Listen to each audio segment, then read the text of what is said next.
What up? What up? What up? It's Rec League Podcast, man. I'm Randy Little. If you ain't know, if you new around these parts, uh, if you familiar with the show, welcome back. This is a cool episode.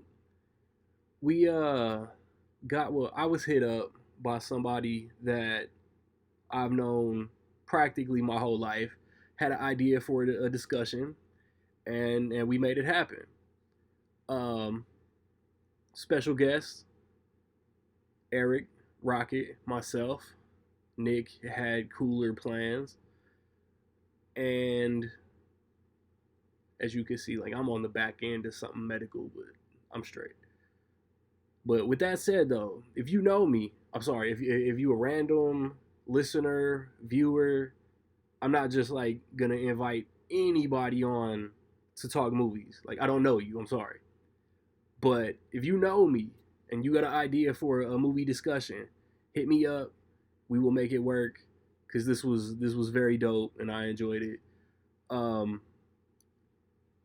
but again, like not to slight fans, not to slight the audience, man. Like I say all the time, no matter where in the world that you rec league and yo rec league from, we appreciate it. Shout out to you.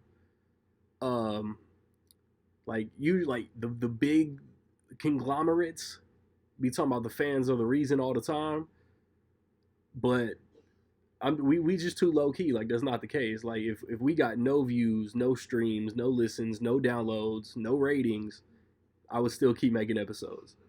That's how we get down. And with that said, leave a rating, leave a review, 1 star, 5 stars, 10 stars, thumbs up, thumbs down.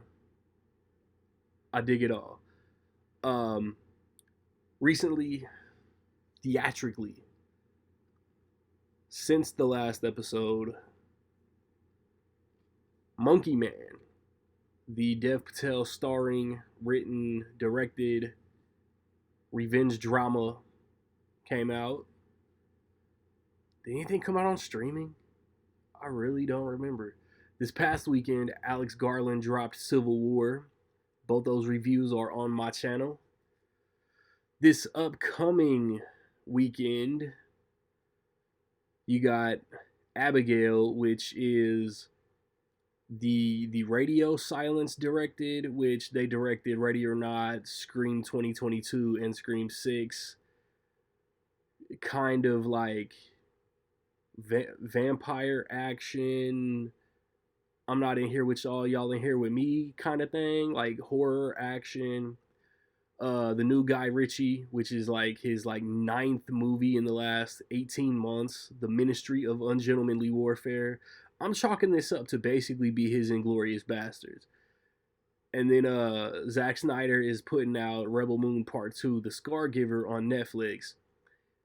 And then the weekend of the next episode, we got Challengers. I don't know the director's name off top. Luca Gardini or something or along those lines. The Zendaya tennis movie. And recently for physical media,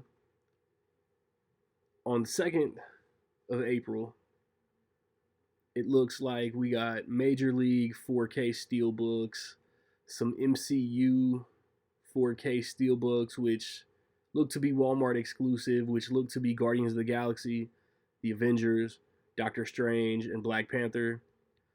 Looks like some Rambo got released. Did I buy anything this Tuesday? Because I'm not seeing anything that I picked up. Yeah, I think on April the 2nd, Tuesday, April the 2nd, 2024, nothing was added to my collection. But some asshole on YouTube recently told me that buying everything is not a collection. Well, dick, it looks like I didn't buy everything. On the 9th of April, this recent Tuesday, we got a 1976 King Kong 4K Steelbook. Shout Factory put out Lost in Space. Lisa Frankenstein. The Zelda Williams directed Lisa Frankenstein came out on physical. The last season of Doom Patrol, It's a Wonderful Knife, Night Swim.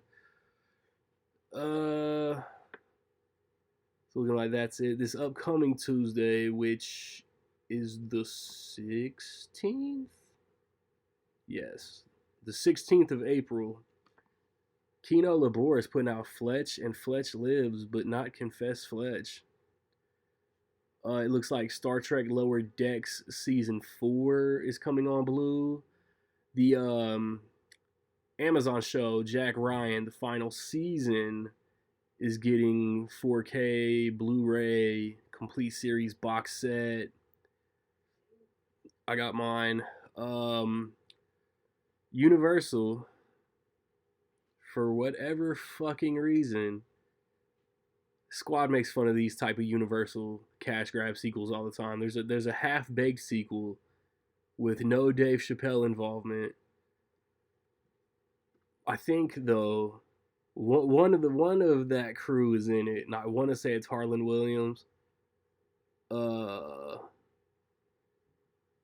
Frankie Muniz and David Koechner. You sons of bitches. Dexter Darden. Why do I know that name?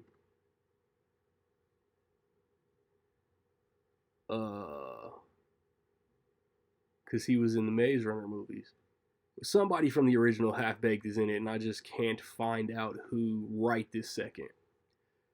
But 23rd of April, I see a Departed 4K. I see The Beekeeper. I see Justice League Crisis on Infinite Earths Part 2. I see Monk Season 6. I see Drive Away Dolls. A lot of good stuff. Is that Siriano, a re-release? But yeah, we'll be back, paneled up, squatted up, doing those Rec League things. Don't go nowhere.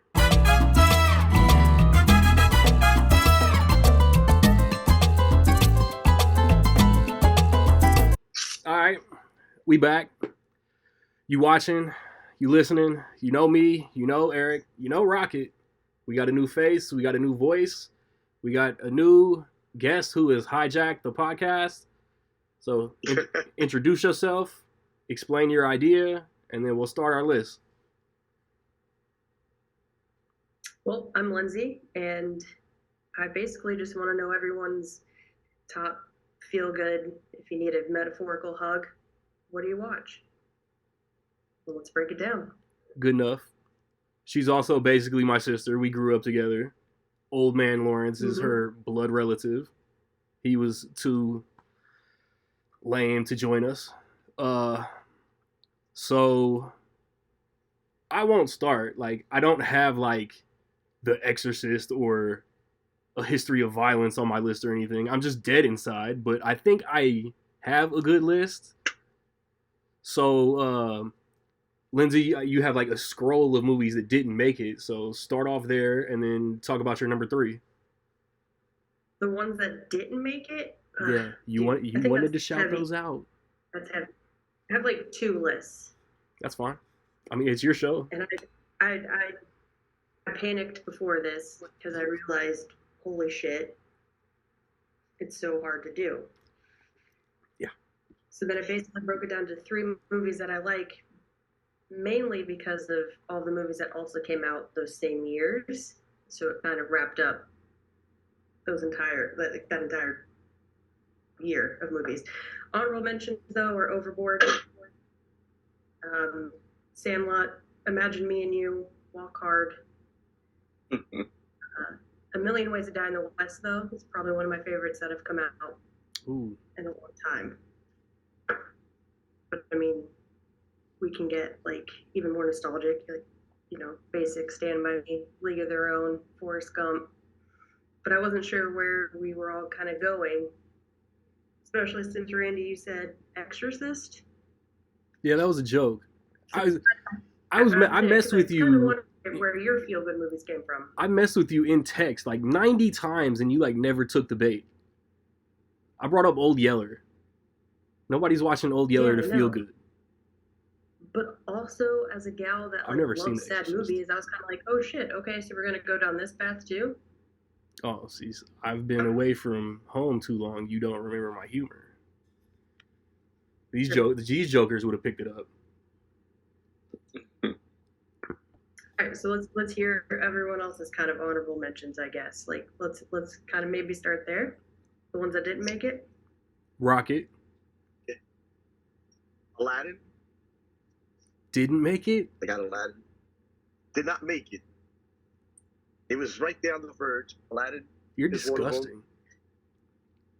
them. You'll find out why Airplane. I later. had Hercules on mine too. Hercules is underrated. Airplane. It is very. That movie is definitely underrated. Airplane, the original Airplane, is there. And my third one that is on the verge, National Treasures. Okay. Eric? the, the ones that didn't make it. Yes. Oh, first and foremost, I don't know, this was kind of a hard. Oh, and you know what's funny?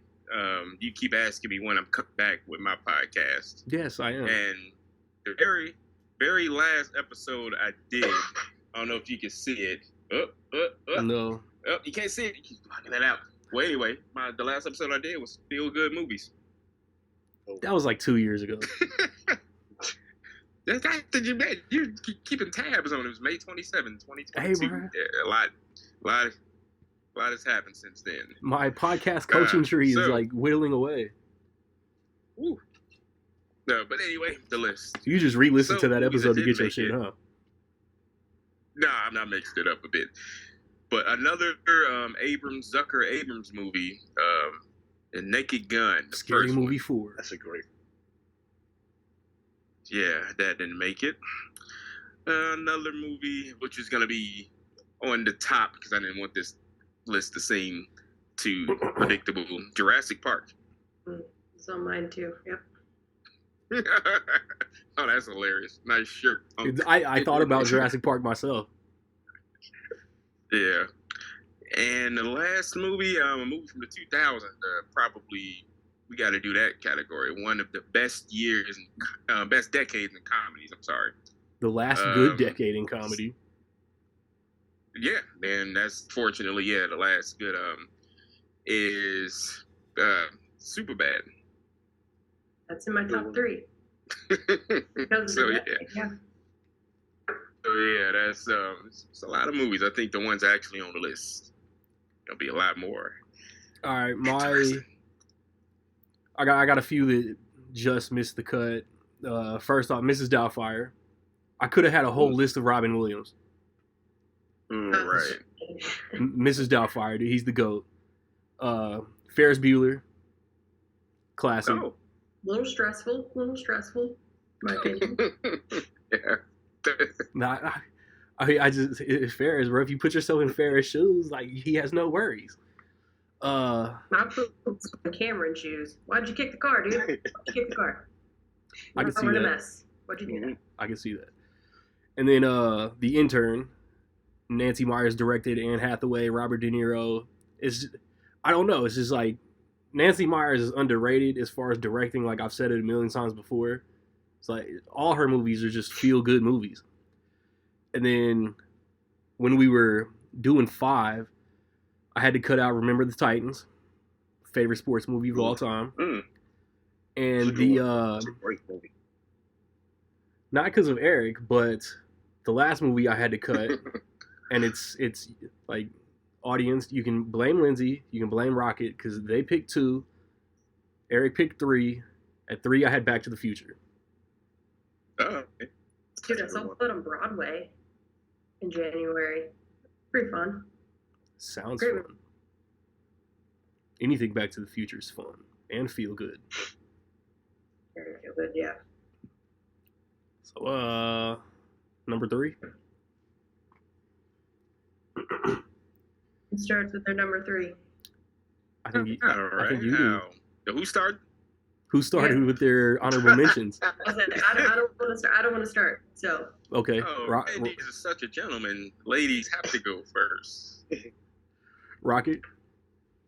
Right. All right, my number 3 fun movie, Full Gold. Oh, McConaughey and Kate Hudson. That's my number 3. Yep. Okay. that's when McConaughey was trapped in rom-com hell. Yeah. The 2000s. Huh? Yes, he was. I saw that in the theater. Yes, he was. Haven't seen it since. Would you like to expand? Wow. What was that? 08? Yeah. What- All right, no, yeah. what makes taking it over. Go feel ahead, good? Elaborate. Right, keep going. Yeah, fool. Oh, yeah. It's kind of a random pick. Like, I would like to know why it makes you feel good. It's just a fun movie overall. It's funny. It's entertaining. You know, you got Donald Sutherland in there. You know what I mean? It's just a good overall movie. So I know Kevin Hart and Malcolm number Jamal 2. Warner is in there. No, just 3. oh my god. Oh my god. How Just many of 3? these list episodes have you done? No, you said do my 3, right? With your I sickly said ass, Fool's Gold, that's- do number 3. We go around the horn every episode we do these. Oh my god. But hey, Told you I'm so sick. this Go is ahead. what Rec League is. Fucking up. Eric?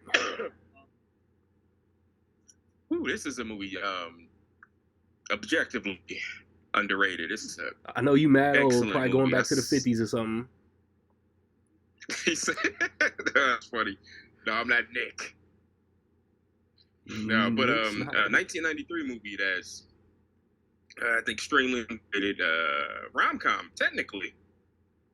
I'm gonna name some actors. Y'all tell me what it is. Oh, here we go.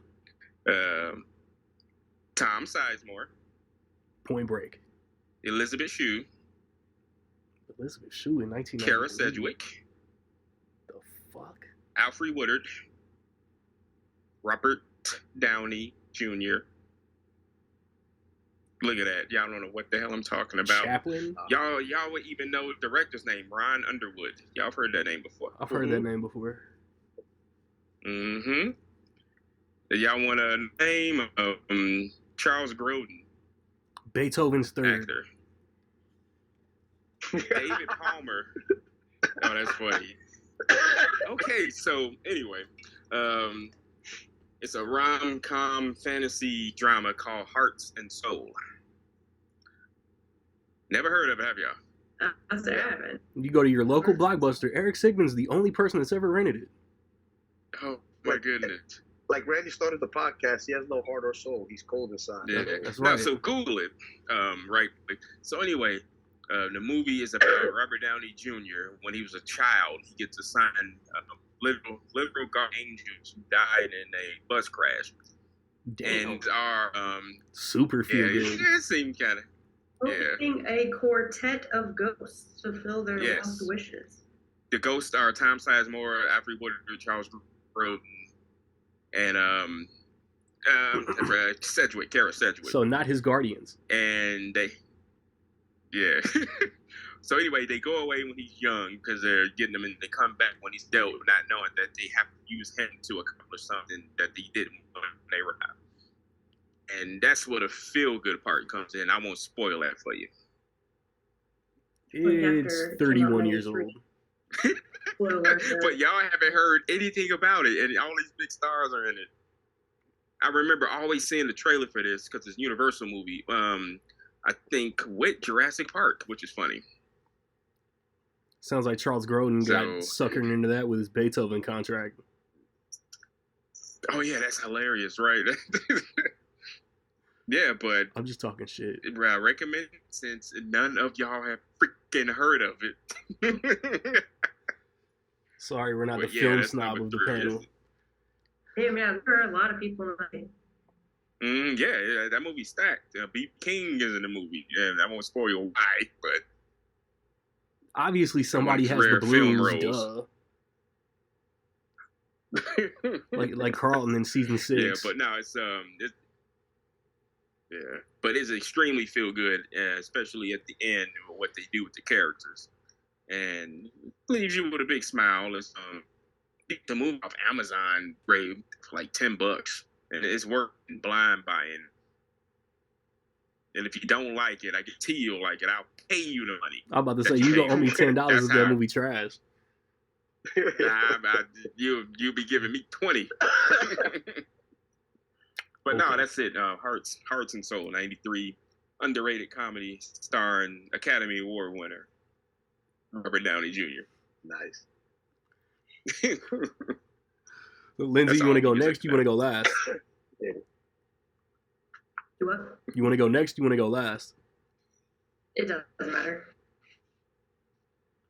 Because my number 3 isn't like a obscure one. Neither is mine.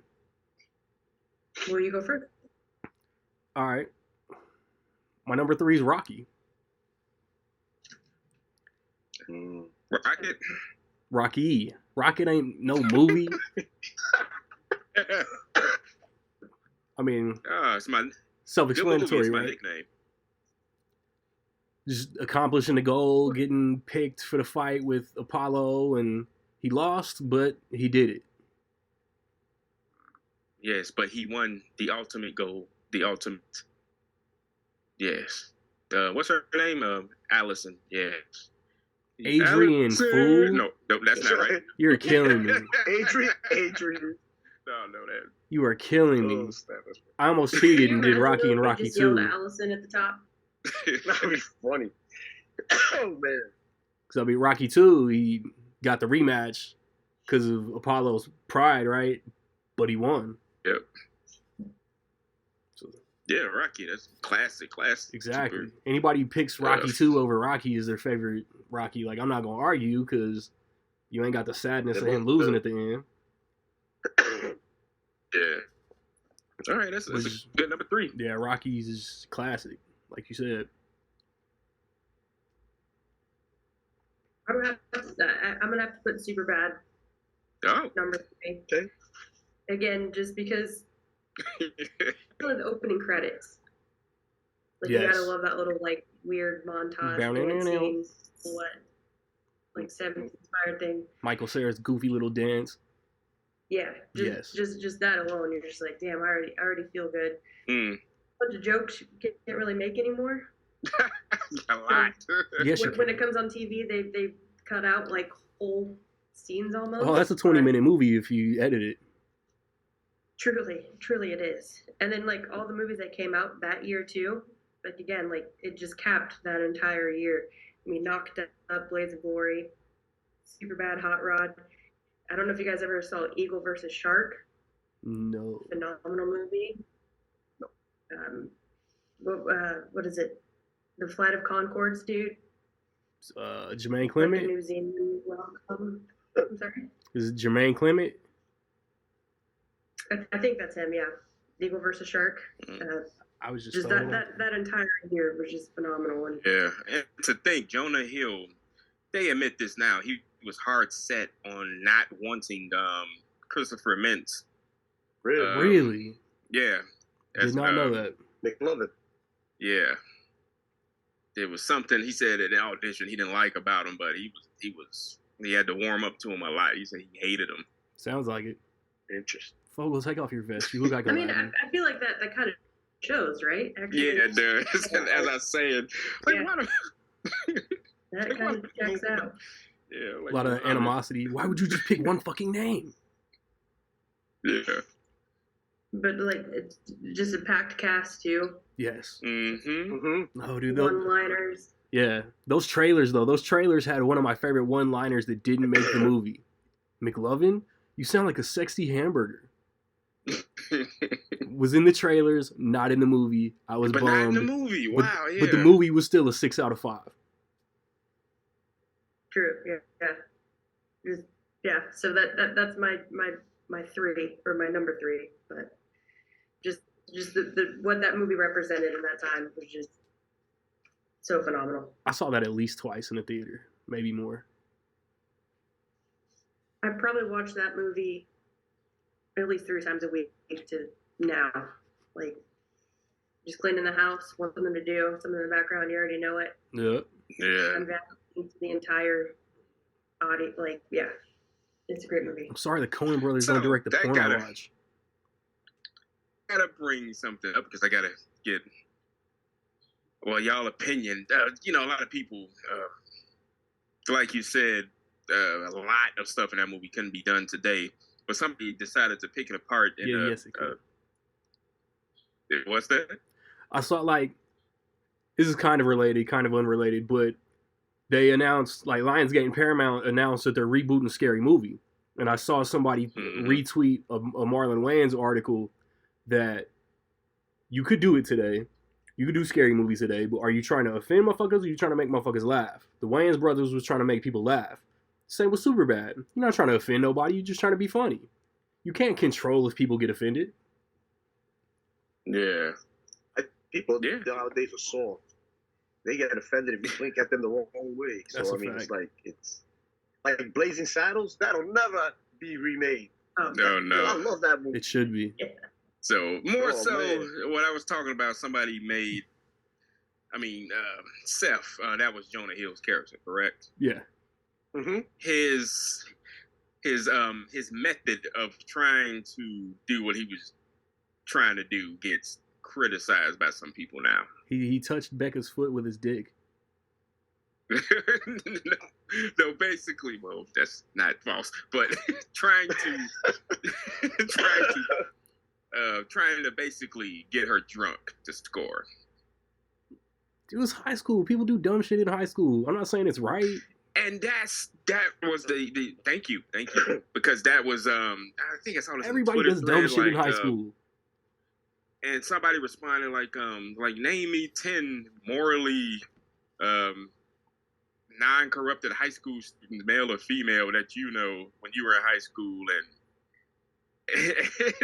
and even Evan Goldberg and Seth Rogen, who wrote in high school, like literally. They lived the shit. Yeah. No, we really did I always that. gotta go back to the awards. This movie should have got nominated for best screenplay, but that's all I gotta say. Rocket number 2. Yeah. Came out in '84. Fantastic movie. Old ass. Classic. Purple Rain. Nah. Ghostbusters. Purple Rain. Beverly Hills Cop, Nightmare on Elm Street, Terminator, Karate Kid. There you go. The Karate Kid. Karate Kid. Oh. Yeah. I knew it. Yeah. I mean, Temple of Doom. Oh wait, we're done. Nah, bro. No, but it's you got Ralph Macchio coming in. Guy comes moves to California with his mom. Doesn't know nobody. Gets bullied. I mean, meets Pat Morita. It's like that. That alone is, if you think about it, it's kind of like a soft way of saying a revenge story. If you think about it, but it's like pretty much, he learned the way, of martial arts. And redemption in a sense. Like, he didn't do nothing wrong. He was just getting tired of getting bullied and all that. Yeah. But at the end of the day, he earned their respect as that tournament went along. So now you got the spin-offs and all this other stuff with Cobra Kai. Mm-hmm. They're making another movie, but me, it's Karate Kid. Yeah. Same director as Rocky. He won with an illegal move, but yeah. It's okay. Director Rocky. Same director as Rocky. He said that. Yeah. Hey, John. How come in every subsequent sequel, Daniel forgot all his teachings from the original? Had to relearn all that shit. It's cool if you meant the next Karate Kid. I've only seen the original. I've never seen anything after the original. What? Second one was pretty good. Yeah, I like Karate Kid too. There's movies that I like. If I saw the original, I'm like, all right, we could have just stopped. Could have just stopped there. But you're missing greatness with Cobra Kai, though, and if you haven't seen the sequels, you're not going to pick up on a lot of shit in Cobra Kai. Yeah. Right. But even with the first movie, I got to give it to him. I think Cobra Kai is one of his strengths is its writing, and I love absolutely when Johnny was telling I forget the young kids about his point of view of everything that was happening. You're like, yeah, this guy was trying to steal my girl, and I was coming, and it's interesting.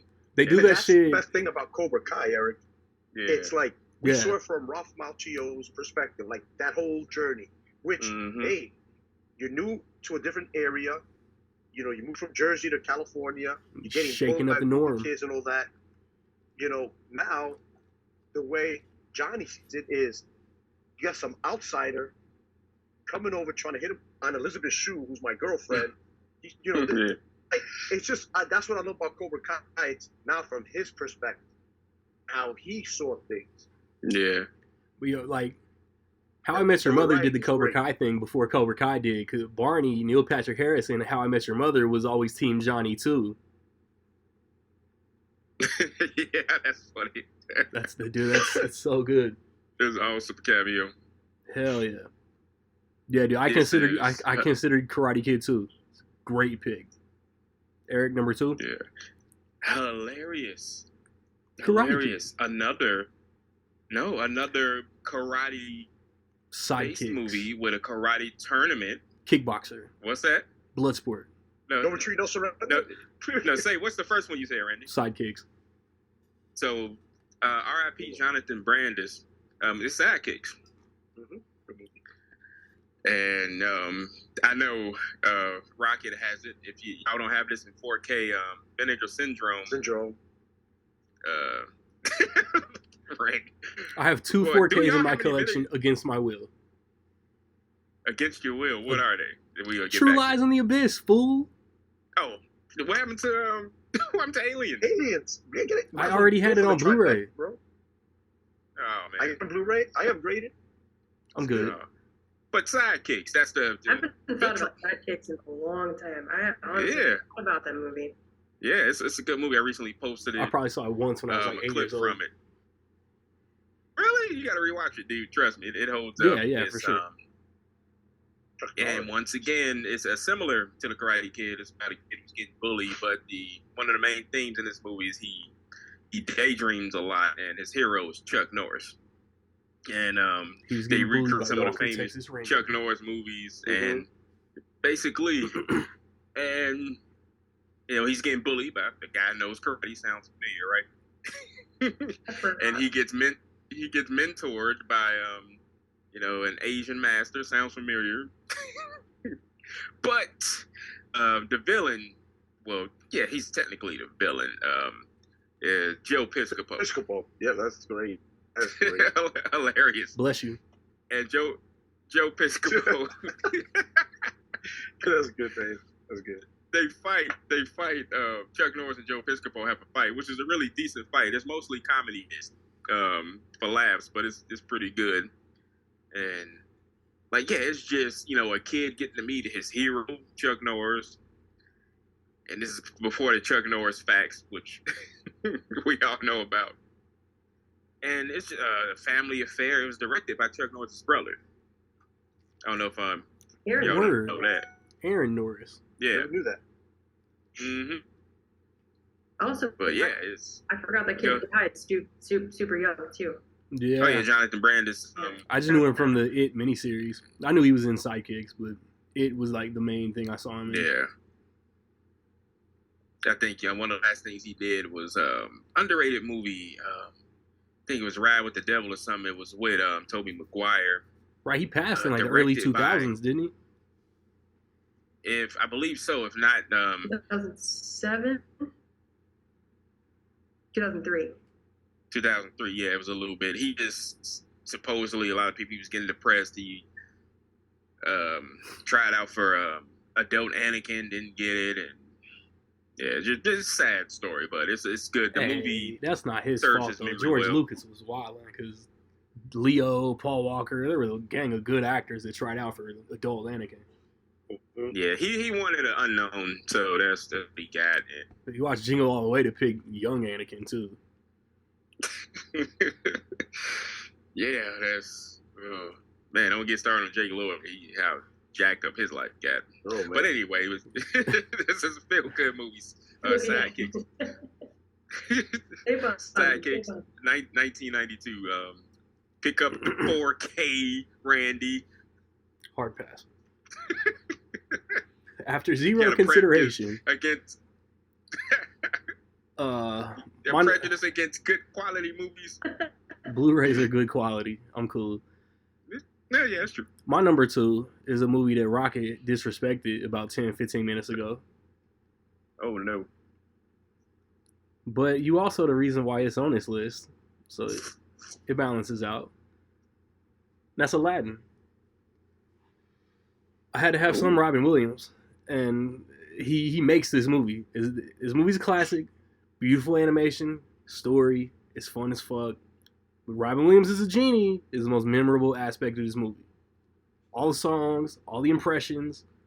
It's just there's Little Mermaid, Beauty and the Beast, Aladdin, Lion King was like peak Disney. That is my.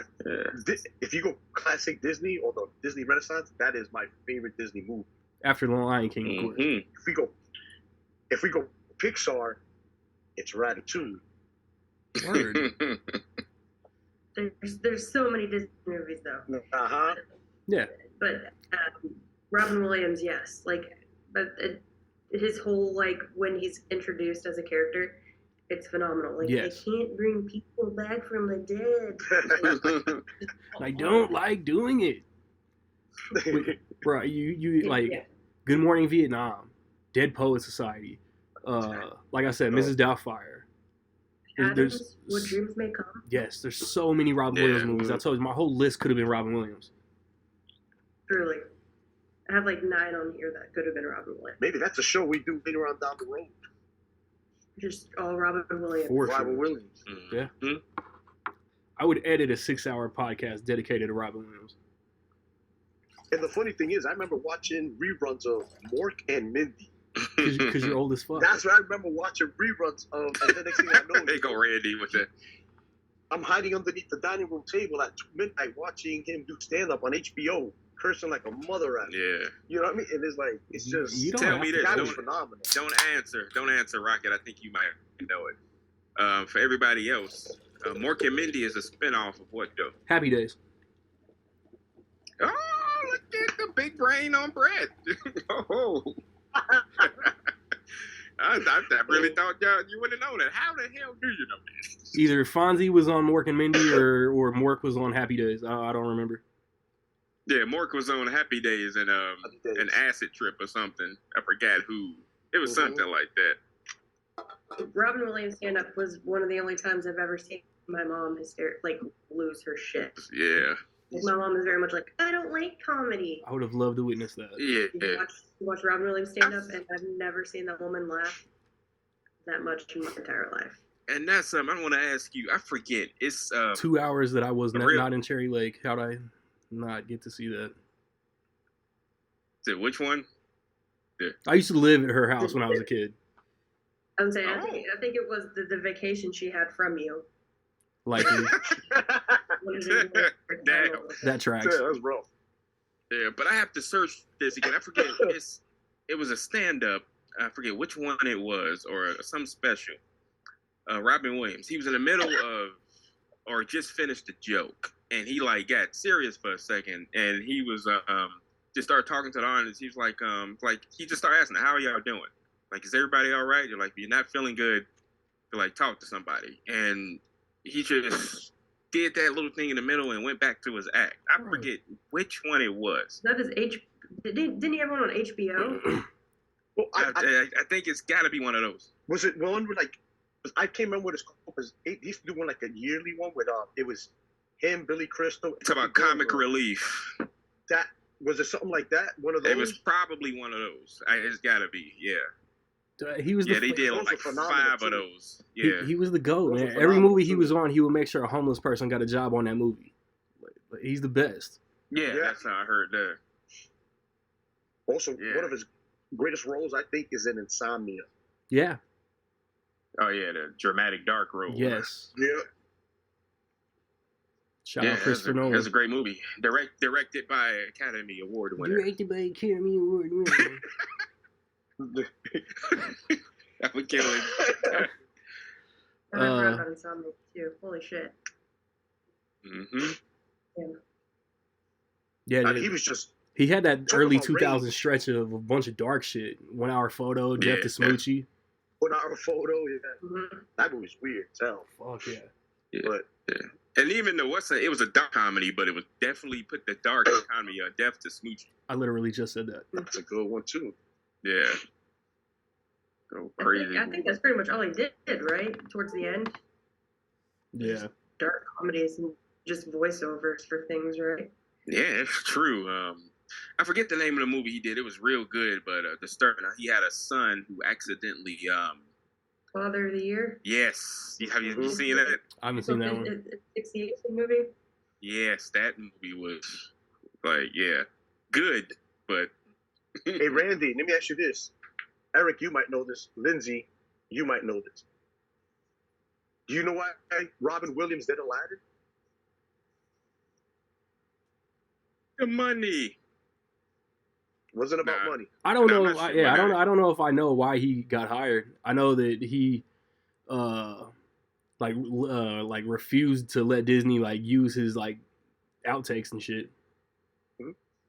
He did it because he wanted to leave something for his kids, a legacy. I thought it was something like that. At the time, his younger kids could watch. I figured it was family related. Movies or these dramas or thrillers. So he wanted to do something for them. So he wanted to leave something behind for his kids. At that time. That makes sense. God, he's perfect. He's perfect. Yeah, that's. And I didn't know his daughter directed. Mm-hmm. What's the movie? Lisa Frankenstein. Lisa Frankenstein. Damn, I didn't know that. Still got to pick that up. But did any of y'all? I know Nick saw it. Did any of you guys see it? I started to watch it. I watched it late, and it was actually getting good. I fell asleep just because it was late, not because it wasn't up. Yeah, sure. Yeah. If I could hit you with a Jennifer Lawrence gift right now, I would. For 6 weeks, I was on my deathbed, bro. I was just trying to survive. So. Rocket been on life support since that shit came out. Bro, yeah, it was not good. Oh man. It came out that Friday before I went home. Where we at? Number 2 for me. Yes. Are you done, Randy? Yeah. Or do you want to keep going? No, truly. No, we didn't talk much about Aladdin. We went straight to Robin Williams. Hey, so good enough. Another obvious one, if you know me, is Wedding Singer. Great movie. It's one of those phenomenal soundtrack. You feel good. It's my favorite prime Adam Sandler movie. Really? That 90s 2000 run, it's Wedding Singer and it's Big Daddy. Mm-hmm. Big Daddy's a good one. He also had Waterboy. That he did. That same time. And also Patch Adams came out that year as well. Like I said, it's just another one of those movies that and Basketball and Practical Magic, 1998. And it just takes, it's one of those nostalgic movies that I can just put on. Can quote the entire thing. They were cones. Yeah. But soundtrack too, that's when I think of Adam Sandler, I just think of him. I'm a person too, Pops got that. Yeah. Steve Buscemi. Mm-hmm. Yeah. That movie is full of gold and one-liners and... Sir, one more outburst from you and I will strangle you with my microphone cord. I have the microphone and you don't. So you will listen to every goddamn word I have to say. It's perfect. It's perfect. It is. Barrymore, obviously. Yes. She's a little goddamn angel, so. Yes. Mm-hmm. And that's all I have to say about that. Yeah, I do love Wedding Singer. Rocket, you're number 1. Okay. My number 1 is Santa with Muscles. No, I'm just messing around. I was about to say, shut the fuck up. You stole my gag of taking a bogus number 1. I didn't know what I was going to say, but you stole my idea. I saw Eric's expression what the hell is he talking about? Yeah, I don't know why I thought you were serious. I think it's an underrated movie. I love food. I can eat food all day, but Ratatouille. Close. Chef. Oh, Chef is really good. Chef. Man, I like that's. It's funny because I did not want to see that movie. So what one day we was hanging out watching, and I'm like, it just didn't intrigue me at the time. When I saw the trailer and all that, whatever. So for the people who aren't sure, I'm telling them who's in it and. John Favreau, and the funny thing is, this is for Sean Hayes' sister. John Favreau does these movies because I guess he was done just right off like the first Iron Man. Then he did Iron Man 2, big budget, and Iron Man 2 obviously didn't do well. And it made money. Wait, what? In the eyes, it wasn't the greatest movie. So he went back to his roots, something small. Yeah. And it's phenomenal. It's phenomenal. The movie itself is a metaphor for his career up to that point, which is great. I mean, and he got his friends in there too. Is that the backstory? Yeah, basically, he went back. I always was under the impression that it was kind of like a middle finger to like Paramount or Marvel after Iron Man 2 got rushed. I mean, it was all of that. It was. Okay. Yeah. Mm-hmm. Yeah. Iron Man 2 only made like $3 million less than the first one, and for being rushed, it's not bad. Hilarious. Yeah. Yeah. But I mean, like I said, you got John Leguizamo, Barbie Cannavale. You got Scarlett Johansson, Dustin Hoffman's in it. You know what I mean? It's a big cast. Oliver Platt, I mean, some Downey. of them,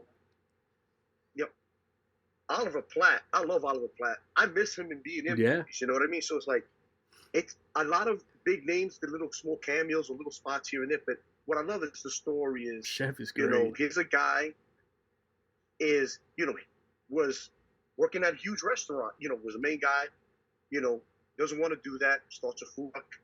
And not only does he start a food truck, but he's also mending his life with his family that's estranged, his son, And that's the thing, like, and to me, they drive across the country, doing stuff that he loves to do, which is cook, but it wasn't for these big restaurants. He was doing something with his kid, his good friend, and they just enjoy doing it. And like the evening is great. Mm-hmm. With Oliver Platt. I mean that like, and like I said, this is a movie that I was like, I already discarded. Like I saw the trailer, like that ain't it. And then like I just started watching it one day, and it's great. I watched that movie. I can't watch it often because I need to eat something. Like all that food there. I do want one of those sandwiches. The way they do it, it's just. And he took a real authentic approach with the food prep and showing how they did stuff, which was. Have y'all seen it, Randy? Mm-hmm. Yeah, I love Chef. Yeah. I saw it because of. I wanted to see it because of how good those two Iron Man movies were. I honestly didn't even. I forgot that even came out after Iron Man because my mind, like Chef was first. Yeah, what was it? 13, 14? 14. I think it was. It turns 10 this year. I think it was 14. But like 14. After that shit, he went right back to Disney after that and made Jungle Book. Yeah. Yeah, they apologized to him, went through him $200 million. And just handed him Star Wars. Yeah. Which is the smartest move they did with Star Wars. He's directing Mandalorian and Grogu, isn't he? Yes. I think so. Oof. I hope so.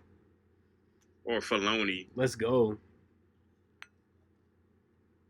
I also feel like when you were explaining the plot of the movie, I was like, holy shit, did the bear essentially just take and just kind of twist it a bit? I was like, oh my god, it sounds so much like the bear. Hey. The bear is the shit too, though. No, it is, but especially when I forgot Oliver. I never thought about that. Chef too. I was like, oh shit. Like, that's a great parallel. You start watching that. Where does the bear? Where does that take place? Shut the fuck up. He's from Chicago. He knew. Oh. What city did Michael Jordan play his career in? Where do the Cubs play? Yes. No, yeah, What's your number 2? Is it the movie Chicago? Hmm. It's not. That's a good movie. But that's not your number 1. No. So it's number 1, right? Yes. It's my turn? Mm-hmm. So this movie is, I guess it's considered classic. Often, one of his most famous lines is often misquoted, but I'm going to say it the correct way. If you build it... Oh, fantastic movie. Complete it, Randy. No, because I want to say it wrong. Don't say it. I want to see if you actually get it wrong or right or wrong. If you build it, they will come. You got it wrong. Okay, I know. Is it he will come? All right, so is he will come because they're talking about his father. I knew that.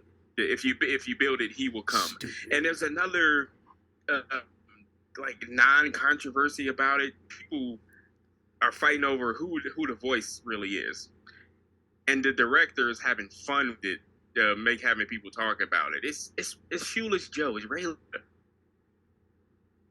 Because they even said in the movie when he. Yeah, you say you haven't seen it? I have seen it. It's just been a long time. What about Randy, you? by the way, I got it in 4K, Randy. It's real good in 4K. Yes, it looks beautiful in 4K. You should buy it in 4K. Good for you. Yes. Randy doesn't like. Have you seen it? I'm from the east side of Indianapolis. I'm not rich. I'm not rich. I can't afford these fancy 4Ks like It's a y'all. phenomenal movie, yeah. Oh man, but it's and I got reminded of it watching. I'm not trying to bring up the Oscars.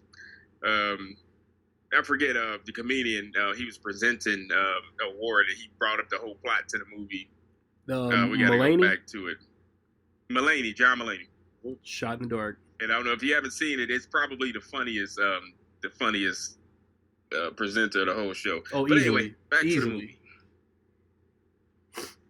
Yeah, it's feel good because just the whole movie, which is crazy. The movie came out '89. Kevin Costner was 37. And he even said in the movie, like, I'm 37 years old, blah blah blah.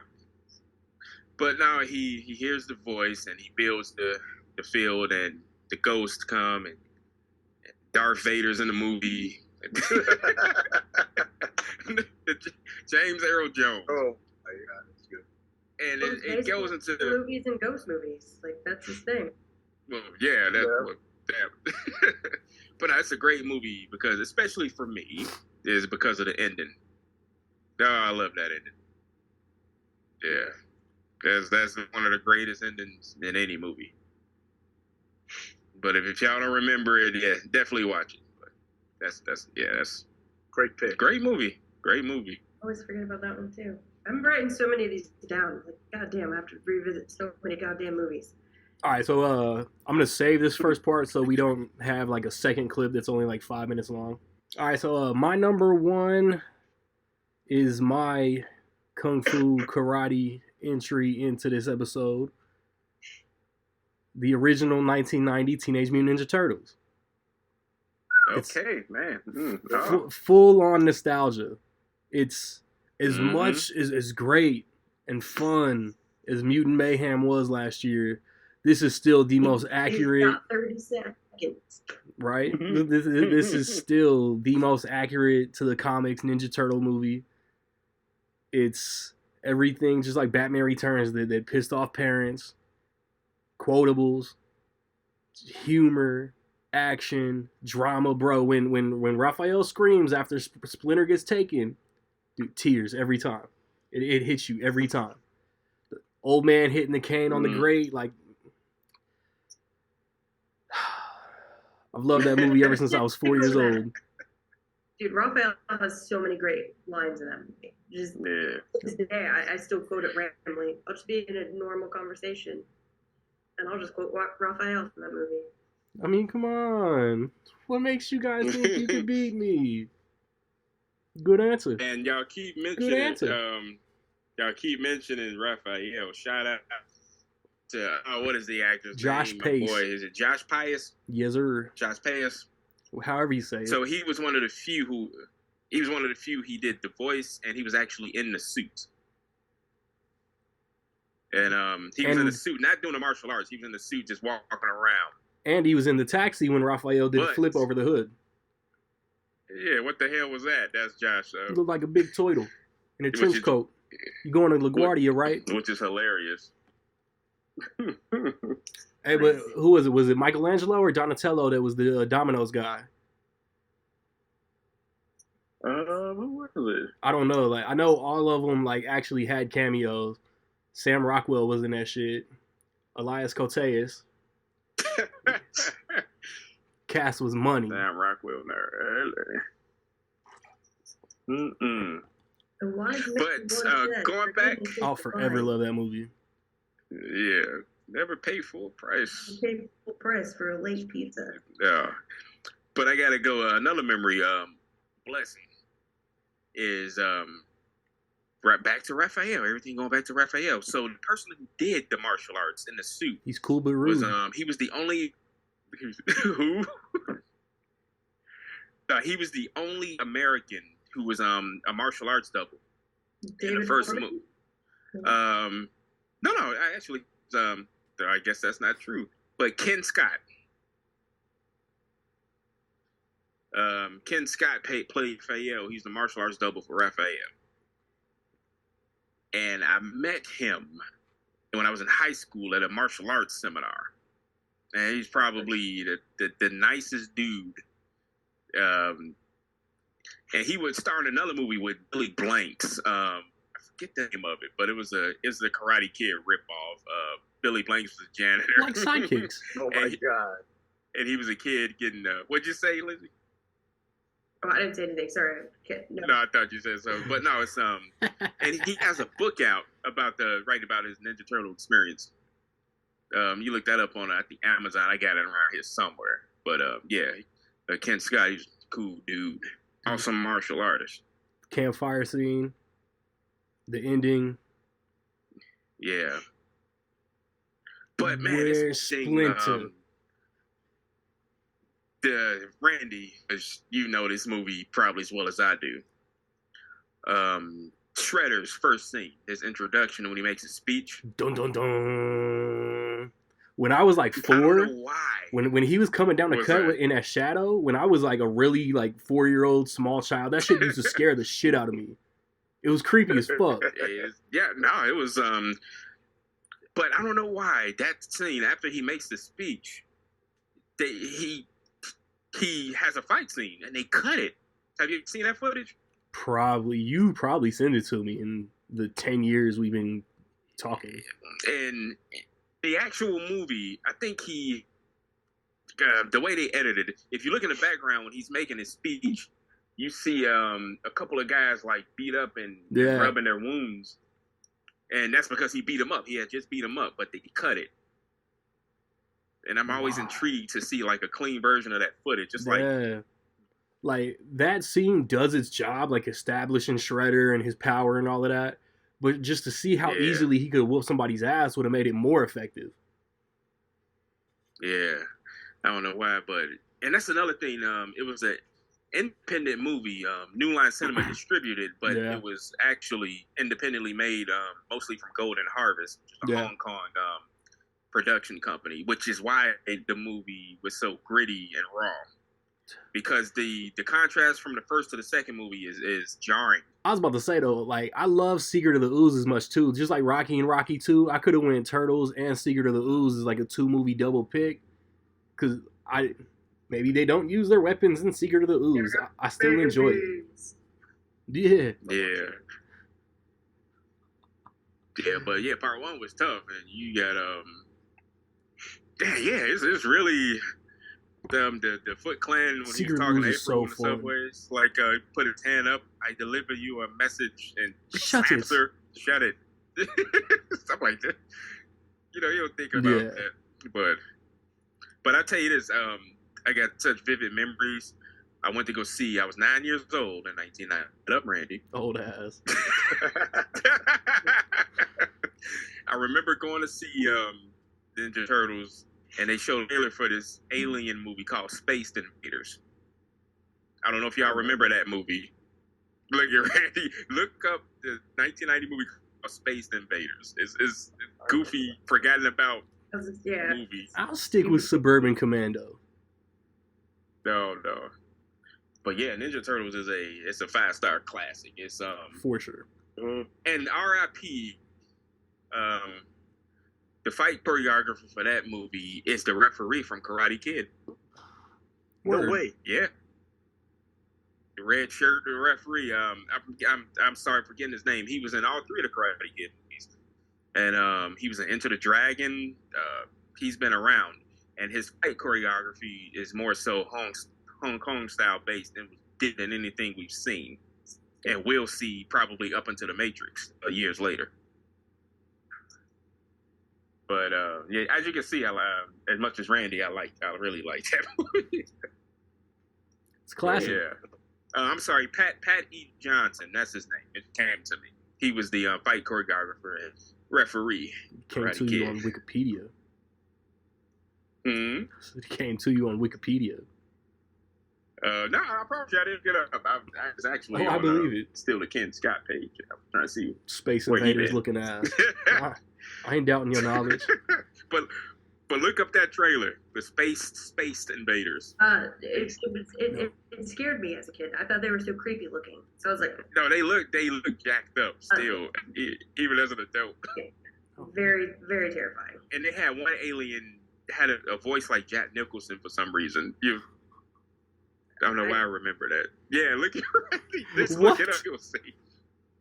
Dude, y'all, all you gotta do is be a straight shooter. Do you got it?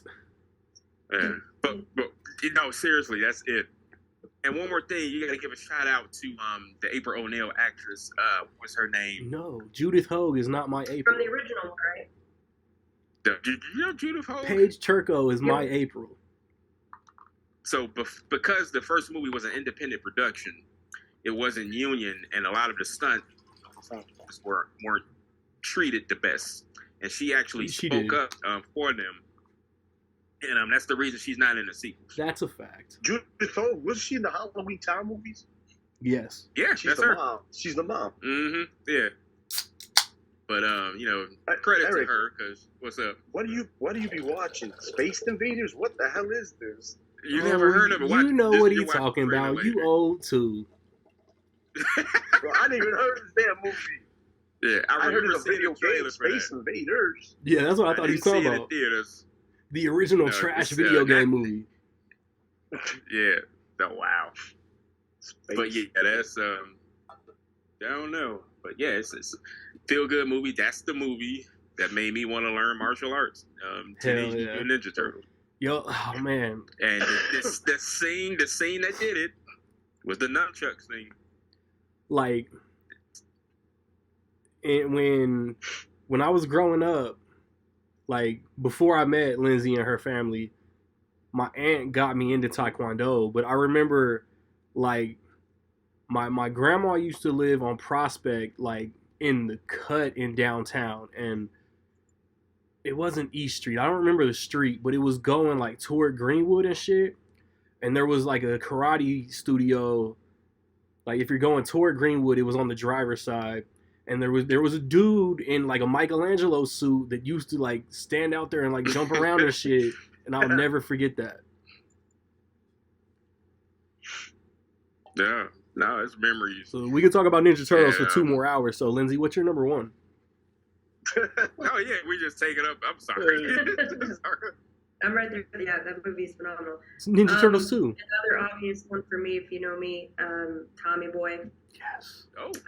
Chris Farley, like, phenomenal performance. I don't think people give him a lot of credit for that movie. Like, it's his scene best where performance. he's in the boat after his dad died and he gets choked up, like, and I don't think also a lot of people realize, like, his dad's name was Tom. Yeah. So Big Tom Callahan. Big Tom Callahan, yeah. But yeah, his dad in real life had died, and his name was Tom. So he like harnessed that. I didn't know that. Energy using his dad to like just. I get chills when I think about how like if he were still alive, I think he probably would have gone a little more into like serious dramatic roles. And oh yeah, he was on his way. I think. Yeah, he got chalked up to just being the big funny guy, but. Because he had recorded Shrek. I mean, he was going to get those dramatic movies. Yeah. So And yeah, Tommy Boy's number one for me. side note, like, did y'all hear that Paul Walter Hauser just got cast in a Chris Farley biopic Yeah. Biopic. directed by Yeah. Josh Gad? Yeah, that came out on CinemaCon. I think they just Okay. announced that.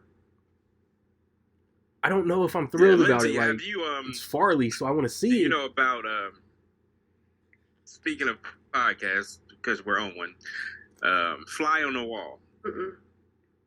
So Fly on the Wall is a podcast with David Spade and Dana Carvey. Yes. Okay. Yes. Yeah, they did a listened to special. episodes. They did a special dedicated to Chris Farley. I think you'd be interested in it. And David Spade is always dropping behind the scenes stuff about Tommy Boy. And I don't know if you heard about the fight they got into and rolling down the hill. It's like, God, dog, they were truly best friends, because you don't fight, you're not best friends. Right. True. Brothers But don't yeah, shake Tommy hands. Boy. Brothers got a hug. Brothers got a Brothers got a hug. Oh, And dude, I that's think, so, you gotta that's give- so great. oh, what is it? I think this is one of that I can remember. No, that's not true, because he done Wayne's World. I was about to say Rob Lowe, comedic performances. Oh yeah, then he did Austin Yeah. Powers after Tommy Boy. Yeah, I mean, he had I guess he was good pals with Lauren Michaels. Those are all Lauren Michaels connections. Word. Damn. I didn't even think about that. Also, when David Spade did Black Sheep. Joe Dirt, he wanted to prove Oh people yeah. that he was funny without Farley. Yeah, Is that like the true thing that I? I heard something like that. I wonder if he. I'm not gonna lie. I've not been Yeah. the biggest David Spade fan since Farley passed. Joe. Did they make a Joe Dirt too as well? Yeah. Joe Dirt, Oh wow! Look at that. Damn. little baby Dirt. Little Oh, wow. baby Dirt. That's awesome. But that's I all. love Like, it. wasn't Joe Dirt a Happy Madison thing? Yeah, it But, yeah. was. He just started rolling with Sandler. It's definitely. Yeah, basically, if you're a fan of Sandler, you're gonna eat for a while. Yeah, right. Like he did a lot of And Sandler nothing wrong with vehicles that. and a couple sitcoms. Yeah, I mean, his big thing was Just Shoot Me, was it? He did Just Shoot Me, and he had like Rules of Engagement or something like that. Because he came on a show. Was that the John Ritter show? He came on that show after he passed. I'm not sure. What show was that? Just Shoot Me was Katie- like late Katie '90s, Seagal. early 2000s. Katie Seagal, Married with And Children. John Ritter. It was the show. Oh, Eight Simple and John Rules. Ritter passed away. 8 Simples. There we go. And David Spade came on after as I forget. Yeah, people forget Did about that. Didn't John What? Ritter pass away like at the halfway point of a season or something like that, right? Yep. Unfortunately. That And, sucks. and I know they wrote it in. They wrote it into the story. I want to send y'all something. That's It's, wild. yeah, it's a sketch. It's a sketch from Saturday Night Live that has it's Dana Carvey and Adam Sandler. It's an Italian restaurant. Dana Carvey is doing the Italian voice. Adam Sandler is his apprentice. Is it the And, Pepper Boy? yes. Pepper Boy.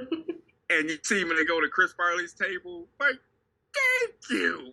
That's the, and he almost breaks Adam Sandler. Adam Sandler, yeah. So there's a story behind that. Do you know it? Mm-mm. Because of course I'm gonna tell it. No. So it's quick. So anyway,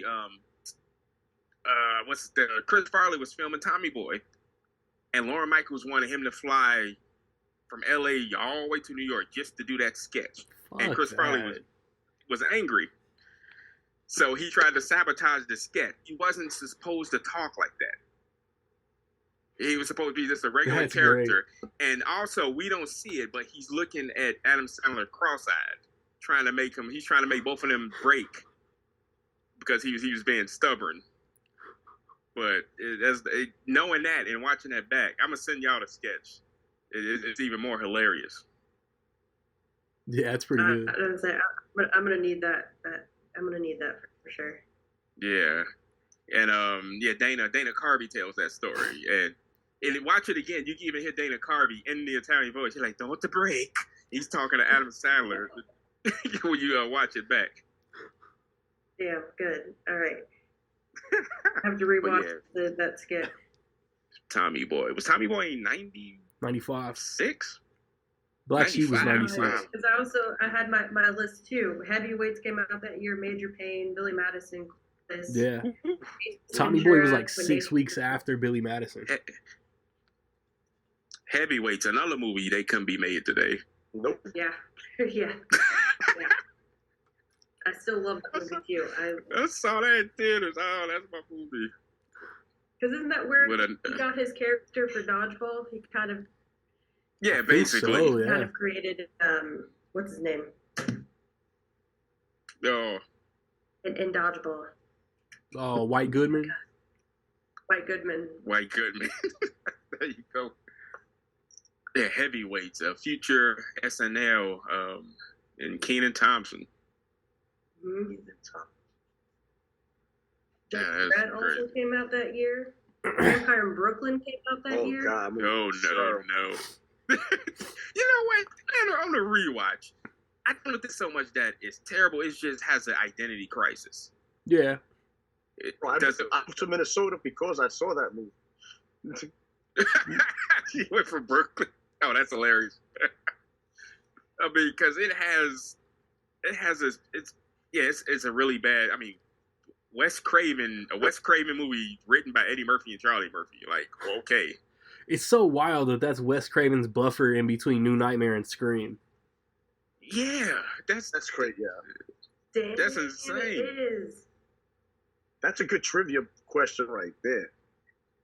Angela Bassett. Yeah, fine ass Angela Bassett. Not good. Yeah, and Tyler Perry boy. What's his name? Alan Payne. No, that's my brother's keeper. That's New Jack City. That's Wesley Snipes' brother. That's not Tyler Perry boy. That's my brother's keeper. So what was his name in New Jack City? So G Money. G Money, yeah. G Money and Nino. They sit your $5 ass down before I make a change. Before I make some change. So, do we want to like cover CinemaCon or anything, or do we want to wrap it up? Matter to me. It don't matter to me either, because I know like some trailers came out and like we really didn't cover any like recent topics because I know like Rocket and Lindsay got like post podcast plans. Very true. So I was trying to be courteous. I was gonna say I was gonna make a joke like it's because we get laid, but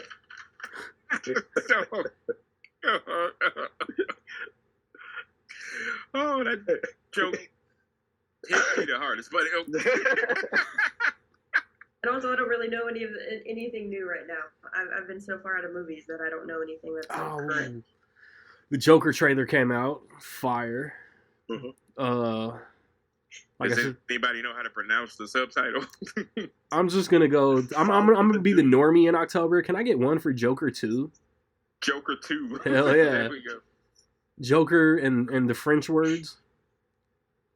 Mm-hmm.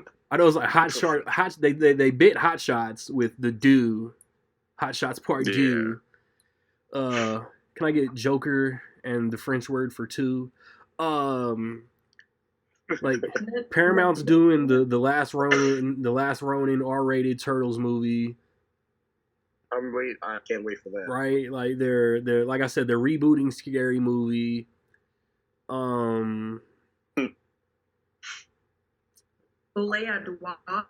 Yes. Sure. And I didn't look it up. It actually it means Todd Phillips explained what it meant. Yeah, it's something that the cycle of 2 or the madness of 2, something like that. I haven't seen the trailer for this. Was Lady Gaga? I also didn't see Joker. No word. Oh, you're in for a good treat. Yeah. Is this the first time they introduced Harley Quinn? Yes. Yes. Is it the sequel? That'd be a hell of a double feature. I say wait. Yeah.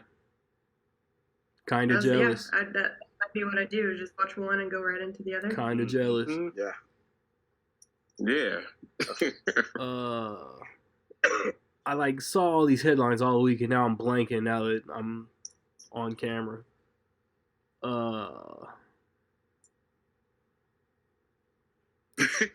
I don't. You got nothing. The Marvel like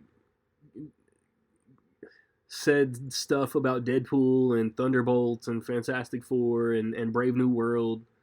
They showed Harrison Ford. Two stills. Yeah. Yeah, they showed Harrison Ford as Thunderbolt Ross, and I guess they reference the mustache and he's president. But am I to understand that he's not in Thunderbolts, even though it's named after his character? Or is the asterisk in the logo is going to be like he's Red Hulk or some stupid shit? Yeah. I know they did. What did they announce? The G.I. Joe Transformers crossover. Oh yeah. Supposedly in development. We'll see. Branching off Rise of the Beast. They gotta capitalize off of that. At this point, why not? I mean, I think Transformers 1 is going to end up being the Ninja Turtles Mutant Mayhem of this year. Supposedly the animation looks great. Yeah. Yeah, I'm curious about that myself. And in a little weird, like backwards promotion, the poster for Bad Boys, Ride or Die came out after the trailer, which is backwards. Yep. A day or two before, we were talking about this. I'm a poster guy. I love that poster. Before the teaser. Yeah, it's a hell of a poster. And you got two trailers out there. There's a Red Band trailer and the clean trailer.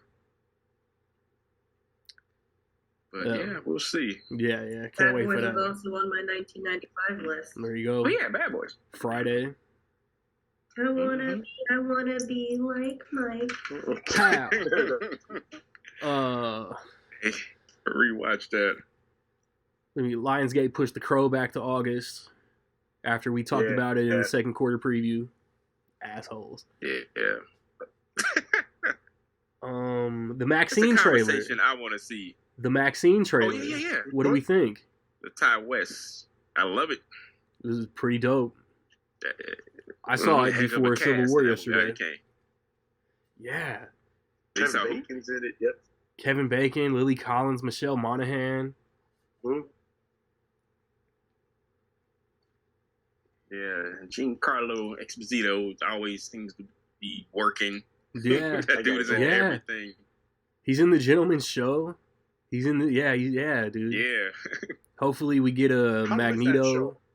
I haven't started it yet. How was the? Hopefully we get a Giancarlo Esposito announcement as Professor X soon. The Gentleman's Show. We'll see if they're brave enough to do that. I don't know.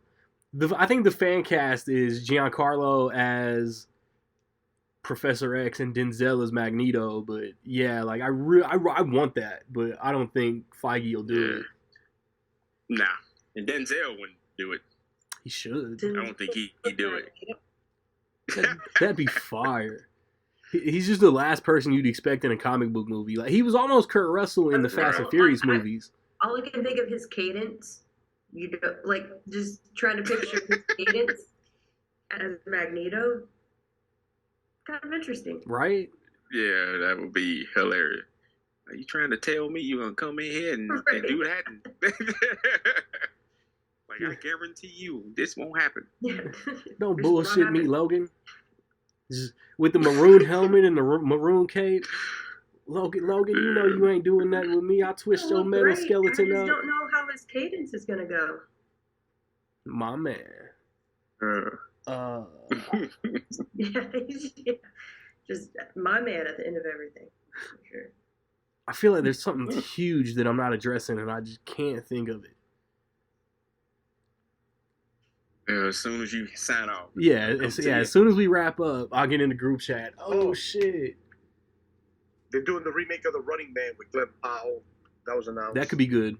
And directed by Edgar Wright, right? Oh, if it's directed by Edgar Wright, that's a banger. I'm there opening day. Yeah, exactly. Yep. Is that confirmed as his next movie? You could remake it himself. Say what? That'd be good. That'd be a good remake, I think. Right. Mm-hmm. I think because it was a good movie, but I think it didn't reach its potential, and I think now if some directed, it got some awesome. Oh, some 80s one-liners. Oh yeah, Oh, that'll be a 80s fun were rewatch. special. I wish y'all were there.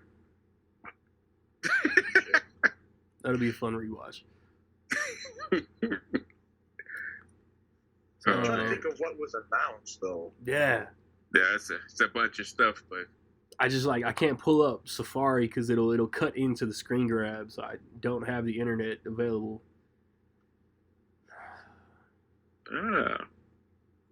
Well, I guess we'll. One of y'all be motherfuckers back that got to the talk internet about- available could fucking do it. Oh yeah. We'll talk about Civil War later. No I was gonna idea. say I'm gonna see it this weekend, so. Good. Okay. I think Yes. Jake saw it I'm this still morning. like processing it. Like, Mhm. I mean, like I said, I gave it a 7 out of 10. But I have more questions than answers. Like, I mean, like Look I said, at it. It's better. it's like it's Dude, more or like, less of. Before we sign you gotta out go though, in there can with we an open just mind. Just go can we just like give Alex Garland his flowers as far as like diversity of his movies? I never seen Yeah. Men. That looked weird to me. It's weird as But fuck. Annihilation, Ex Machina. It's well made, but fantastic. it is weird as fuck. Yeah, Yeah. I'm good. They Never sound seen good. You gotta see, like, you gotta see it, bro. Like, The trend.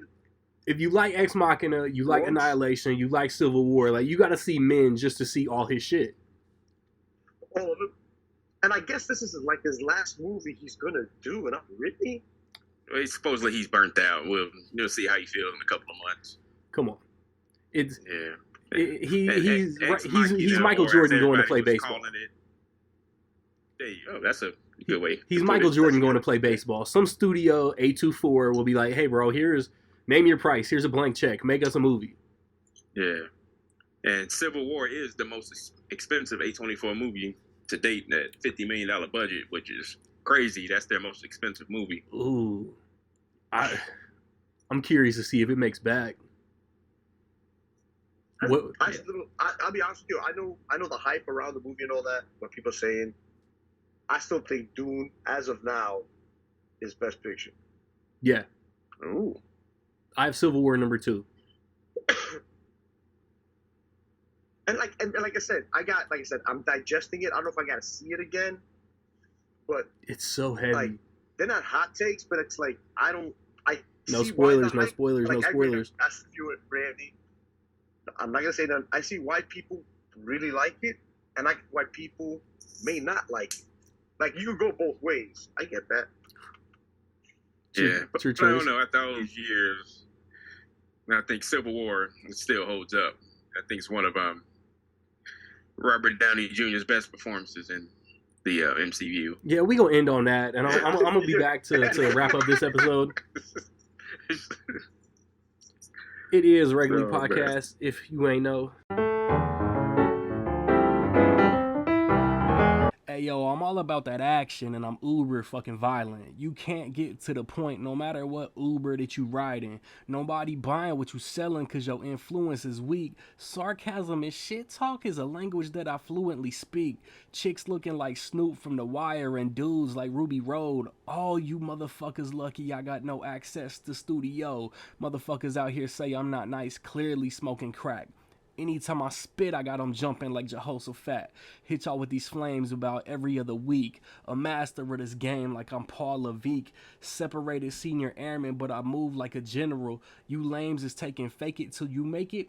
Way too literal. 1990s with the Urkel and the dinosaurs purple. The wheels turning in your brain operated by a gerbil.